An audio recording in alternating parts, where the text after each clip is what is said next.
काल का चक्र चलता रहा। सदियां बीती गईं, एक के बाद एक इस प्रकार हजारों लाखों साल बीते गए।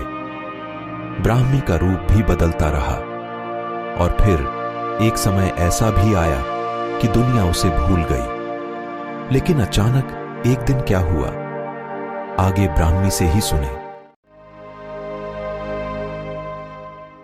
प्रिय दर्शक मित्रों, मैं ब्राह्मी लिपि हूँ। आज मैं अत्यंत खुश हूँ क्योंकि आज भारत के प्रधानमंत्री श्रीमान नरेंद्र मोदी ने फिर से मुझे याद किया। उन्होंने G20 की अध्यक्षता करते हुए विश्व के महत्वपूर्ण दिग्गज नेताओं के समक्ष मुझे याद करके अपने प्रवचन की शुरुआत की है। उन्होंने दिल्ली में लगाए गए एक स्तंभ पर प्राकृत भाषा में ब्राह्मी लिपि में लिखे गए एक संदेश का अंश पढ़कर अपनी बात रखी।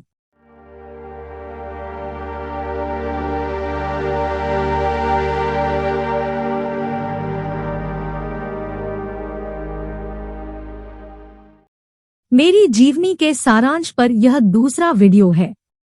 आगे बढ़ने से पहले आप प्रधानमंत्री श्री नरेंद्र मोदी को सुनिए। Your Highnesses, Excellencies, G20 के प्रेसिडेंट के तौर पर भारत आप सभी का हार्दिक स्वागत करता है। इस समय जिस स्थान पर हम एकत्रित हैं, यहां से कुछ ही किलोमीटर के फासले पर लगभग 2500 साल पुराना एक स्तंभ लगा हुआ है। इस स्तंभ पर प्राकृत भाषा में लिखा है, हेवम लोकसा हित मुखेति अथ इयम नातिसु हेवम, अर्थात मानवता का कल्याण और सुख सदैव सुनिश्चित किया जाए। 2500 साल पहले भारत की भूमि ने यह संदेश पूरे विश्व को दिया था। आइए इस संदेश को याद कर इस G20 समिट का हम आरंभ करें। देखा आपने, 21वीं सदी में मुझे इस तरह सम्मानित किया जा रहा है और श्रुत भवन पूना जैसे स्थानों में एवं विश्वविद्यालयों में मुझे सिखाया भी जा रहा है। ईस्वी सन 14वीं शताब्दी से पहले लोग मुझे और मेरी लिपियों को पढ़ना भूल गए थे, लेकिन 7वीं शताब्दी के विद्वान जो प्राचीन हस्तलिखित पुस्तकों का अभ्यास करते थे, उन्होंने यत्न करके मुझसे जन्मी हुई कुछ लिपियों को पढ़ना शुरू किया था।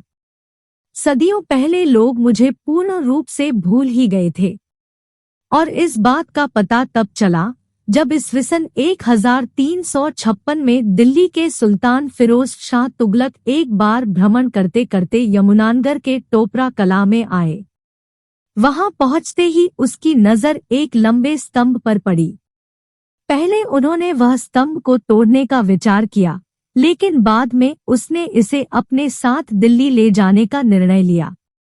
उस समय के एक विद्वान जियाउद्दीन बर्नी ने अपनी किताब में इस बात का विस्तार से वर्णन किया है कि स्तंभ को कैसे गिराया गया ताकि उसे कोई नुकसान नहीं पहुंचे। इसके लिए हजारों सैमल की रुई के गट्ठों का इस्तेमाल किया गया। स्तंभ की जड़ को खोदने के बाद स्तंभ उन रुई के गदेलों पर गिर गया जो कि चारों ओर बिछे थे। इससे स्तंभ को नुकसान नहीं हुआ। इसके बाद वहां बनाए गए चौकोर पत्थर को भी निकाला गया जिस पर लाट टिकी हुई थी। स्तंभ को निकालने के बाद वह जंगली घास और कच्चे चमड़े में खूब लपेटा गया ताकि रास्ते में उसे कोई हानि नहीं पहुंचे। एक बड़ी गाड़ी तैयार की गई जिसमें 42 पहिए थे और हर पहिए में एक एक रस्सा बांधा गया।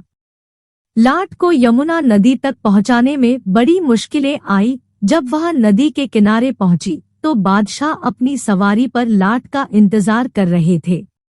यमुना के किनारे इस स्तंभ को दिल्ली ले जाने के लिए एक बड़ी नाव तैयार की गई। स्तंभ को खरोंच न लगे, इसलिए उसे रेशम और रुई में लपेटा गया। फिरोज शाह ने कोटला में अपने महल की इमारत के ऊपर स्तंभ को खड़ा किया गया। यह सब मेरे कारण हो रहा था। दिल्ली के सुल्तान फिरोज शाह तुगलक ने अशोक के लेख वाले 2 स्तंभ, एक टोपरा से तो दूसरा मेरठ से लाकर दिल्ली में खड़े करवाए। उन पर के लेखों का आशय जानने के लिए सुल्तान ने बहुत से विद्वानों को एकत्र किया, परंतु वे उन लेखों को न पढ़ सके। ऐसा भी कहते हैं कि बादशाह अकबर को भी उन लेखों का आशय जानने की बहुत जिज्ञासा रही, परंतु उस समय एक भी विद्वान ऐसा न था कि उनको पढ़कर बादशाह की जिज्ञासा को पूर्ण कर सकता।